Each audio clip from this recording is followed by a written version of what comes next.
కూటమి ప్రభుత్వ హయాంలో భీమిని పట్టణంలో నిర్వహించనున్న శ్రీ శ్రీ శ్రీ నూకాలమ్మ అమ్మవారి దేవస్థానం ట్రస్ట్ బోర్డు ప్రమాణ స్వీకార మహోత్సవం సందర్భంగా చేపట్టిన భారీ ఊరేగింపుపై స్థానికంగా విమర్శలు వెల్లువెత్తుతున్నాయి.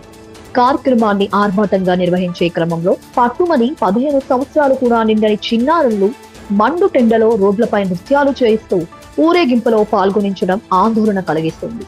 ఉదయం నుంచే మండుతున్న ఎండలో చిన్నారులను డీజే సౌండ్స్ మధ్య ర్యాలీలో నడిపించడం, తీన్ మార్ కోలాటాల పేరుతో గంటల తరబడి అలసటకు గురి చేయడం ఎంతవరకు సమంజసమని ప్రజలు ప్రశ్నిస్తున్నారు. రోడ్లు వేడెక్కి కాళ్లు కాలిపోతున్నా పిల్లలను ఆపకుండా కార్యక్రమం కొనసాగించడం పట్ల పలువురు తల్లిదండ్రులు అసహనం వ్యక్తం చేస్తున్నారు. ఇంకా భారీ డీజే వాహనాల సమీపంలో చిన్నారులను కూర్చోబెట్టడం కూడా ప్రమాదకరమని స్థానికులు అంటున్నారు.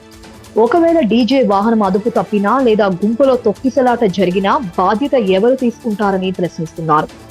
ప్రభుత్వం పిల్లల హక్కులు, భద్రత, విద్యపై పెద్ద ఎత్తున ప్రచారం చేస్తున్న తరుణంలో రాజకీయ ఆర్భాట కార్యక్రమాలలో చిన్నారులను వినియోగించడం సరైన చర్య కాదని సామాజికవేత్తలు అభిప్రాయపడుతున్నారు.